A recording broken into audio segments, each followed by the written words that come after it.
A very good morning, good afternoon, or good evening from wherever you are tuning in. My name is Julian, and I am the founder of the financial blog, The Singaporean Investor. And today, I would like to talk about investing in small cap stocks listed on the Singapore Exchange. For those of you who are unfamiliar with what they are, basically, they are companies with a market capitalization of between 100 million to 1 billion Singapore dollars. These small cap stocks are often overlooked by retail investors in favor of the larger, more established companies. This had me thinking if people had been leaving money on the table and got me interested in learning more about the potential opportunities in investing in these small cap companies. Now, when it comes to discussing about investing in these small cap companies in Singapore, there's no one better to turn to for advice than my very good friend, James, who is the founder of the investment blog SmallCapAsia and YouTube channel InvestKaki. He's here with me today to share his valuable insights and experiences about investing in small cap stocks with us. First of all, thank you so much for accepting the invitation to join us today. To start off with today's discussion, could you share with us a bit more about yourself and explain why you focus on investing in small cap companies in Singapore instead of the mid and large cap ones? First and foremost, thank you, Julian, for inviting me. Yeah, very honored to be on your show. So for me, right, I think I've covered it quite a couple of times. Every time during my either invest fair shows or my own webinars, that kind of thing.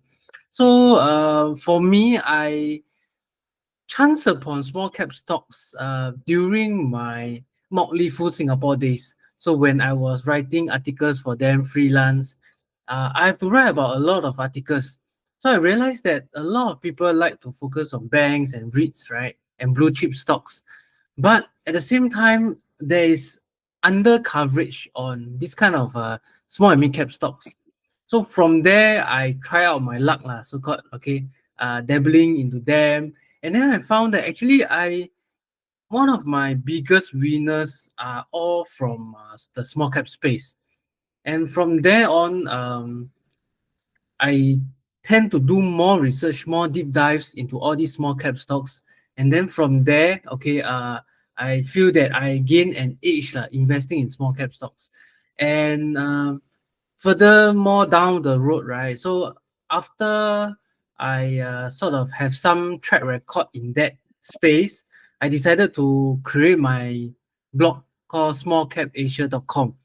Yeah, so that is where I decided to also blog or write down, pen down my thoughts about small cap stocks and things like that. But I've created this quite a long time ago, lah. I think more than 8 years ago. But as time shifted, as time progresses, I think a lot of us know that, the Singapore market, right, the small cap stocks are all so-called underwater, or rather, a lot of people don't have the interest in them. And hence, I also created my YouTube channel called InvestKaki. So sort of like have two sides of the coin. One, SmallCapAsia is to focus on like maybe Singapore stocks, small to mid cap stocks.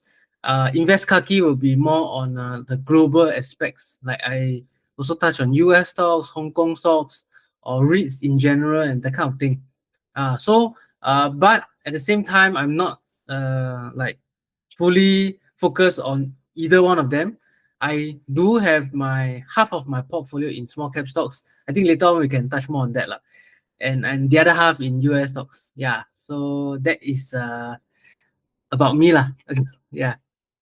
Thank you so much for sharing. So my second question is, what do you consider when you decide which small cap stocks to add on to your investment portfolio?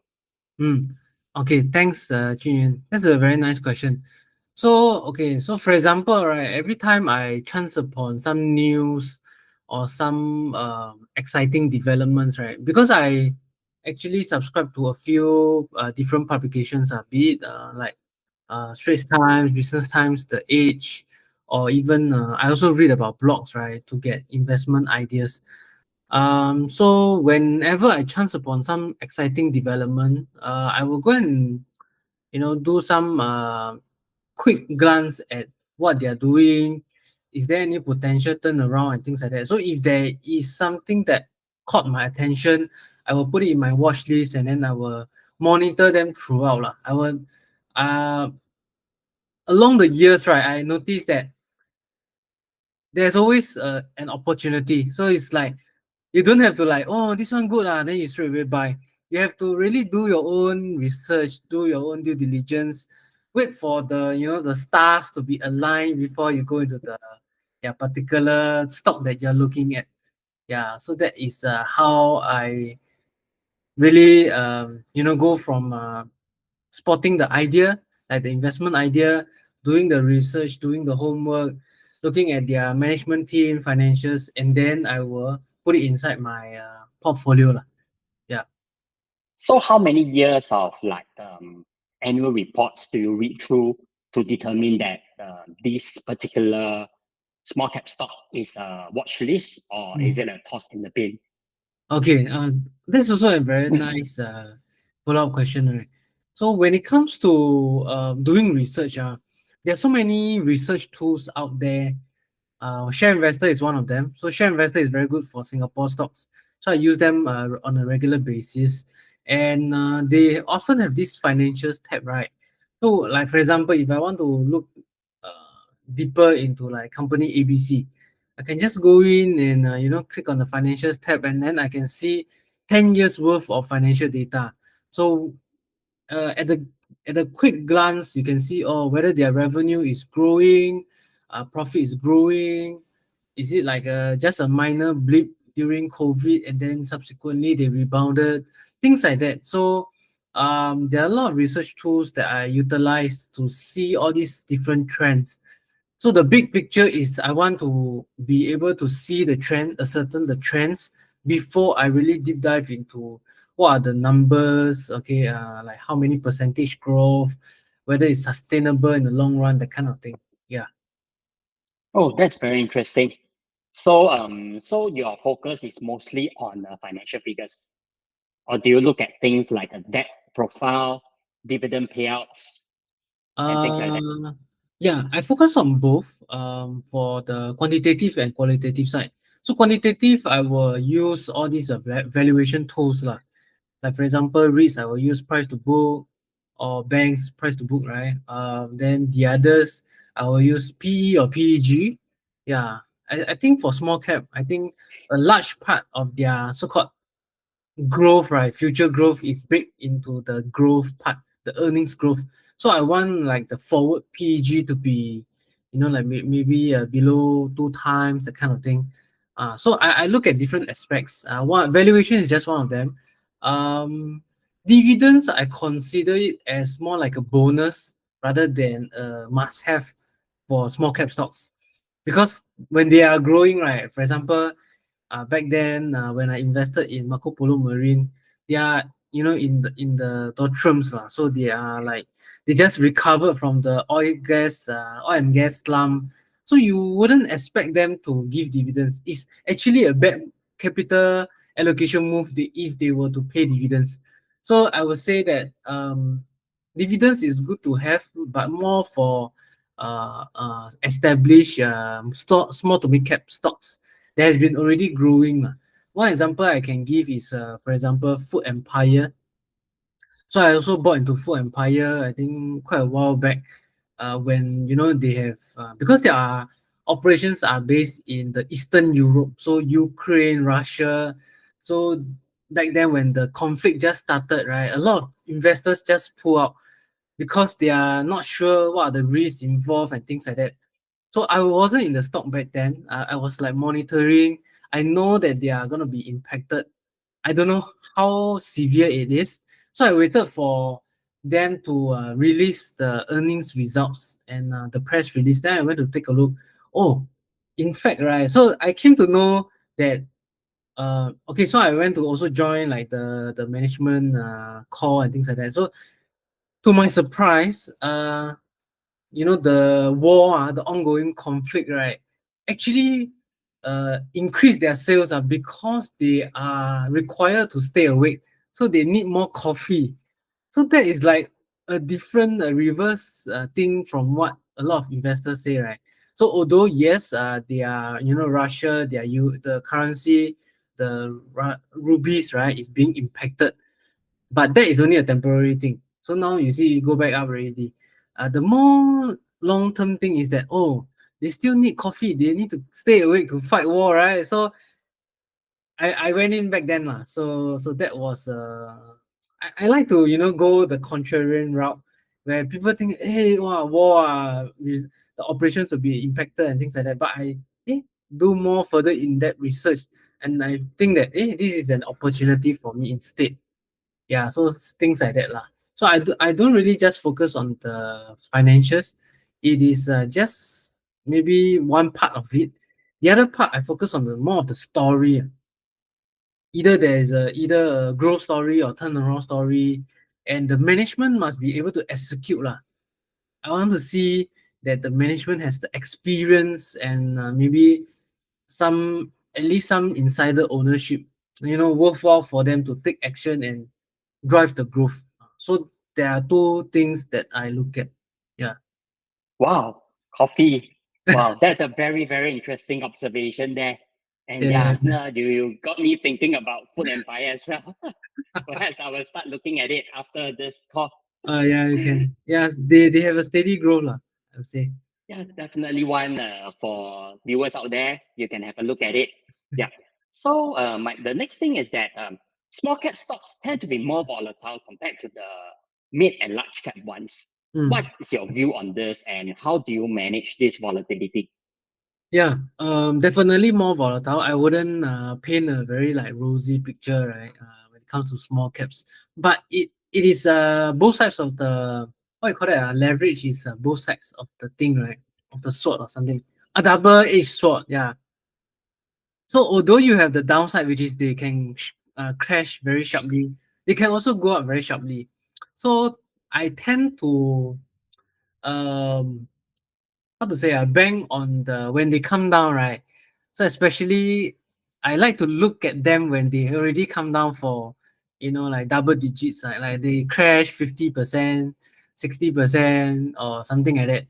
Or rather, even if their share price correction is not so much, I want the story to be intact first lah. Then I will look at, okay, what have I spotted that the general sensing or the general market haven't take a look at it.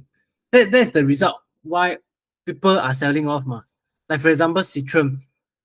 I A lot of people always when it comes to Citrum, they say, oh, crash, wow, cannot buy this stock, already go down by so much, still shares consolidation. And that is the time where I like to go in and then, okay, is there any opportunity for me? And then I go and do further research. I see that the management or ROE, they want to hit 10%, that kind of thing. Yeah, so this is the thing I like to go in. And the volatility, like I shared, right, it works both ways. So I try to manage the risk by going in when it's already down by quite a bit, and then there's catalyst to push up the share price. So that's how I manage the downside risk. On the other hand, I think that whenever a small cap stock, nobody is looking at it already, right? Their trading volume will be very, very small, or like it will result in a very what you call that, tight band. It's like GameStop lah, but this kind of small cap stocks in Singapore is one with a fundamental story, not like GameStop is a meme stock, right? But the what you call that, trading dynamics work the same. When a lot of people start to go into this particular stock, like for example, when there are catalysts, right?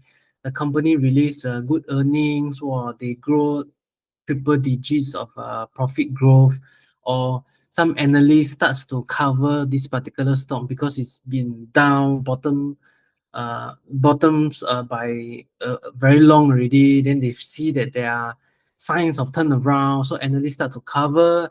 Fund managers, small cap fund managers starts to come in, then it leads to that kind of a short squeeze. And that is the good part about the volatility. So it will like chung up. That's why you see a lot of small cap stocks. If you are not into it at the beginning, right? Wow, you will have missed a big part of it, a big chunk. They when they shoot up 10-20%, and then they carry on a few days kind. It's not like, oh, they go up like blue chip stock, go up 5%, the next day down 1%, 2%, and go up gradually. But in Singapore, the small cap stocks, they like go up double digits, triple digits very fast. Yeah. Yes, I noticed the pattern. So when that happens, when you see a double or triple digit percentage growth, do you sell or do you so-called like hold on to it for the long term? Yeah. A lot of people also ask me this question. So I mean, as a human being, right, I also like always have to face my psychology. But over the years, like I've sort of like hardened myself. I go back to the story again. My thesis, is this thesis still intact? If it's still intact, then I'll just hold on to it. But maybe I say, maybe I give another example, lah. So for Union Gas back then, um, during COVID, right? So a lot of people cannot go back to office and things like that. So I have to eat around, the neighborhood area. So Union Gas supply gas to all these kopitiam hawker centers, and that's where their revenue and profits are really shot up, skyrocket. Of course, a lot of people would think of Sheng Siong, right? So Sheng Siong already jumped. So I have to think of another idea. So I, went to sieve out all the ideas, and then I chance upon Union Gas. Just nice lah. So I have this thesis in mind is that, okay, so COVID will result in their growth. Once things stabilize, then I will sell it off. So I have that story. So I sold off the stock around 2+ years after COVID happened. When things starts to normalize, people can go back to office and things like that. Yeah, then I sold it away. But back then, when I went in was like 30 something cents or 40 something cents. Can't remember. Yeah, but I sold around 80 something cents. But Wow. it went to $1 plus. So I greedy because my TC still there. So I hold on, then they sort of like corrected. But to me is 你不可以 forever 赢的 right? 你不可以 forever buy at bottom, sell at high. You have to, you have to let the market do its job. So I just bang on my thesis. Okay, it's been done and dusted. So I sold off. Yeah. Even 80 plus cents, I think is a huge amount of profit that you have gotten yourself there, about Yeah. 100% or something. Yeah. Yeah, It was congratulations to you on that. 100%. Thanks. Yeah. So on the other hand, just now you Mhm. were mentioning that some of these small cap stocks are like not so liquid. So do you Mm. consider these counters where the trading volume is low and there are very few transactions with the small cap stock? Do you take that into consideration? Um, yes and no. Yes, I would like to at least see some trading volume. Like not those really, really micro cap that even if they get some press release, nobody will look at them. I want maybe close to 50 to 100 million at least market cap lah. So at least when things happen, right, they already have established operations. They just need to sort of like jack up the operational side to drive the earnings kind of a thing, rather than like um like when they have a new segment, they just tell the investors that, oh, I'm going into this specific sector and things like that. So that will take years to happen, which I don't want, which I tend to avoid. I like to go for companies with already established operations. You just need to grow organically, or rather, like maybe you have some uh, uh, growth plans that is very visible. It's not like some story you pluck from the sky and then you say that, oh, I'm going to do this, and the results will come 3 to 5 years later. No. I want the results now. So I'm usually looking at near-term catalyst, 1 to 2 years kind of a thing. I'm not looking at very far, sky high dreams. Yeah, so that is how I also mitigate my risk in a way lah. Yeah. Thank you so much for the share there. Very interesting, and I think you have given the viewers out there a very, very balanced view on small caps and how you actually mitigate some of these risks. Looking at some of the catalysts and how do you sort of like tap onto the catalysts and ride onto the trends. Yeah. So Mm. my next question is, which small cap in your portfolio right now have shown the biggest unrealized gain to date? Okay, so I often buy and sell stocks, right? So I just share one that is currently in my portfolio. Is Sim Leisure. Okay, so the operator of Kidzania Singapore and KL, as well as the theme park operator for Escape brand. So you know the water theme park, it's called under Escape brand. So they are trying to also export this model, right, to the Middle East. So roughly how much gains are you sitting at right now? I bought at I bought at 30 something cents, if I'm not wrong. Let me check. Yeah, yeah, yeah, it should be 30 something cents. Let me see. Oh, I bought at 30 cents. Now it's 95 cents today. Wow, that's Yeah, a very, very huge gain out there. three times. Yeah, yeah, Yeah, yeah. and you are still staying invested in it. Yeah, I'm still invested in it. I That's a still very see good more gain. growth lah. A lot of people going Kidzania Singapore. Like I saw the reviews, 2,000 plus reviews. I myself, I haven't bring my kids there. I will be like when I go there, I see all the people spending at my, investment. I'll be very happy.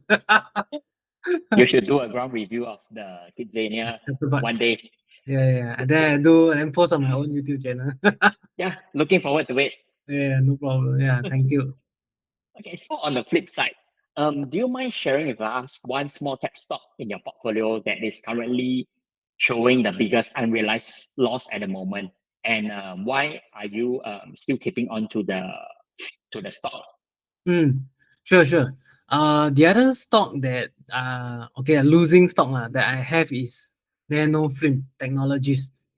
Yeah, so I'm also sold on the story in the sense that they have this nanofilm. I mean the what they call it, like protection for all the different devices and things like that. So I got in when it was close to, I think, $1.20. Now it's trading around 80 cents. It went down to 60 cents before. Then it rebounded recently because they are saying that the turnaround may be in sight and things like that. So yeah, I think I'm sitting on a loss of 30-40%. Yeah. So yeah, that Nano Flame. Okay, so what got me interested in this particular stock is that Temasek is partnering them on this what you call that, hydrogen venture. So they have this nano film, which is the protection, right? On top of that, they have this hydrogen what you call that, different arm and doing something unique, which I feel that if they were to expand on that, maybe it can even be more worthwhile than the current existing business. Okay, so Temasek owns like 7.3% of the company, and the founder himself owns like 48% or close to 50. I think plus his wife, I think close to 50% of the company. So I think they are still pretty much long-term focused lah. So I would say this is something that I'm holding on for the long term because this is not like the kind of turnaround story that I'm looking for small cap stocks. This is more like a mid cap. Although their share price has fallen from mid cap to small cap lah. So yeah, it is a good small cap stock that I'm holding on to. It has fallen since the IPO. They went up to $6 and then they crashed Wow. until now is 60 something cents and rebounded to 80 something cents. Yeah, so anyway, still holding on to it. So hopefully going forward they have more growth, especially if their China market or US, they start to turn around, they have more orders, and their another segment, which is the hydrogen one that I talk about, starts to contribute more to the bottom line lah. Yeah. Okay, thank you so much for sharing. So you are invested in it because of Temasek's venture in the hydrogen technology, and also because of the huge shareholdings that The insider the shareholdings.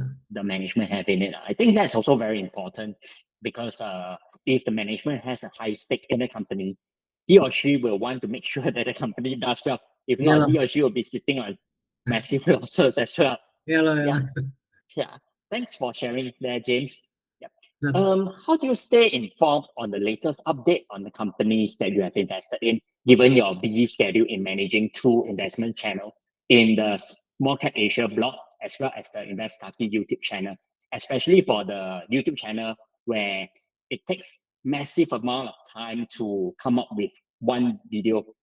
Yeah, yeah. So I'm sure in terms of time, yeah. Okay, So I think that's a nice question. Okay, for me, right, I eat, live, breathe investing lah. So you see my handphone, right? People go to social media, IG, like for you, you have the Instagram channel as well, right? I mean, do yeah. visit Julian's Instagram channel. Um, so a lot of people they go for social media, TikTok lah, IG lah, YouTube Shorts, that kind of thing. For me, I don't really do that. Although I run a YouTube channel myself, I create only. I don't really watch the videos. Same here. I create I most of don't the time and really seldom don't have watch. the time. So Correct. for me, I'm quite boring in the sense that I have a lot of news publications, right? I subscribe to a lot of different emails. I subscribe to all these newsletter publications. So like every day morning, I will receive this kind of publications, be it from the US or Singapore, right? So I just read through whatever capture my attention, then I will do more research on them or like read through the whole article. But usually I will just read the headlines, US markets, what have happened, Singapore markets, business times, what have happened, that kind of a thing. Yeah, so I also subscribe to The Edge. So that is really a good source of information when it comes to Singapore stocks. Yeah, and business times as well lah. So yeah, more or less is that. The Smart Investor, I think my friends also, they cover Singapore market quite well lah. So every day just read lah what they have written, yeah, that kind of thing. For Singapore markets, more or less is these few media outlets. US wise, there are a lot of investing newsletters. I mean, you can go and go Google, and there are quite a few lah. You can just Mok Fu is one of them. That I really chance upon also. Yeah. Yeah, for the Singapore market, I'm also subscribed to like the Smart Investor and also a big reader of the Edge Singapore. I think they have got massive amount of news and they update the latest developments on a timely manner, which I Mhm. really like. Yeah. Yeah. So for those who are new to investing in small cap stocks and looking to go into them, what advice would you give to these people? Hmm. Nice question. So when it comes to investing in small cap stocks, right? I would say if you are a beginner investor, don't do it first. Go for the ETFs, go for the blue chip stocks, because I have my own fair share of mistakes lah. I've made a lot of mistakes along the way. It's not as easy as it seems. You need to have a very strong emotional, what you call that, psychology first, because like what I shared, right, the ups and downs is really double digits trip. Okay, down maximum is 100 lah. I mean, like when it goes up, it can go 100, 200%. All right. So if you don't have the right mentality or the right emotional capacity, you wouldn't be able to hold on to the gains, even if there are any gains. So like maybe go up 50%, you will be saying, oh wow, 50% very good already. But if you are able to get one big winner, like for example, I talk about sim leisure, right? That one make me 3 times. I can afford to so-called lose on two other or three other stocks, even if I have losses. So it's like I spread my bets. Of course, you don't just whack everything inside one small cap stock unless you only have a few $1,000. Then okay, you want to take high risk. It also boils down to how you structure your portfolio. I would say what is your portfolio allocation size or what is your strategy that you have. Like for example, I think I did one interview for Pitch Media back then. So I say that my dad, right, he invested mainly in REITs. So he has the bulk of his portfolio in REITs. So he can get passive income from there. Then he just, allocate a certain few percentage to invest in small cap stocks. That he, even if, it goes down by a big chunk, he's not really impacted that severely because majority of his portfolio is in REITs. So it depends on your risk appetite and things like that also. So if you are like a new investor, I would say dabble into small cap stocks carefully lah. Don't just whack everything in. Yeah, big losses can. I mean, big wins can also lead to big losses. Yeah, so I have to be careful. Yes, that's a very good advice there. I think diversification is key. And Mm. also sometimes when we talk about the stock market, there's a famous saying that the share price often take the stairs up and take the escalator down. Yeah, yeah, yeah. That's a very nice quote. Yeah. So as we come to the end, we are coming to the end of today's discussion. Can you share with the audience what you feel is the most important takeaway from today's session? Most important takeaway. Nice. I think if I were to sum up, right, portfolio allocation as well as do proper due diligence. Okay, maybe I touched on the portfolio allocation already. So let me talk about the due diligence. So when it comes to small cap stocks, I do have a framework lah. So you have to have a plan when it comes to investing in any kind of stock, not only small cap stocks. Like for example, when I believe you cover a lot on REITs, right? You have a certain framework as well. What you look at, what are the different criteria and things like that. So for me, my small cap stock criteria, I boil down to like two different camps, like what I shared, the quantitative as well as the qualitative. Okay, and I really I go from uh the top lah, which is like okay, I say that I only want 50% of my portfolio in small cap stocks, and then further down the road, okay, I want to put in like maybe just maximum 5% in one small cap stock at any one time, right? And things like that. So after which I will do that research. Once I get the idea, right, the investment idea, I will do the research and I put it in my watch list first. I won't buy straight away. I will wait for catalyst. So like for example, if there's a growth story that I look and I think that is intact, is valid, and then I will monitor, wait for the results, and then once I feel that everything is in place, all stars are aligned, then I will pull the trigger and then invest in a particular stock, and from there I will just monitor lor on a regular basis, but I will make sure that this particular stock only contribute to 5% of my entire portfolio. So that is to also mitigate any downside risk for the overall picture. Yeah. Yes, that's very important. And thank you so much for the share there, James. Because most of the investors out there, they only focus on the upside. They Mm. don't look at the potential risk related to the company, which could lead to their investments going sour. Yeah, yeah. Yeah, so Oh, that's maybe very important. to add on. So last time when I just trade small cap stocks, right? I always look at the top 20 volume. That's a very wrong way of doing. Unless you are scalper lah, you just go in the morning, come out in the late afternoon, right? I would suggest to have a framework lah. Like, you want to invest, okay, focus on 1-2 years, that kind of thing.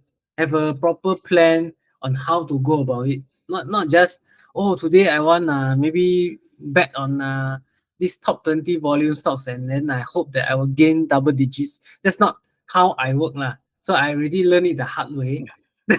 Now hope the readers can learn it the proper way also. Yeah. Yeah, I think with this video, they have very good advice on how to go about investing in small cap stocks. Because Mm, when it comes to trading and investing, they are very different. They require very different skill sets and methodologies. mm, Yeah. yeah. So last but not least, what is the best way for the audiences to connect with you? Oh, they can leave a comment down at my YouTube, Invest Kaki YouTube channel, or you can just subscribe to my newsletter at investkaki.com lah. Yeah, thanks. Yeah. Okay. Thank you so much for all the valuable insights in today's discussion. Personally, I Mm, really enjoyed all the thoughtful sharing, and I'm sure everyone who has watched this entire discussion from start to finish will feel the same way as well. So, for those of you who want to connect with James, you can find the links to do so in the video description below.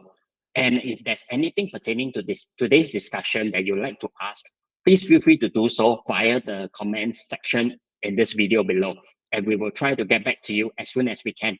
And with that, we have come to the end of today's session. And thank you so much once again for your time, James. It's thank you, really Jun. pleasant talking to you Yeah, today. same. Thank you.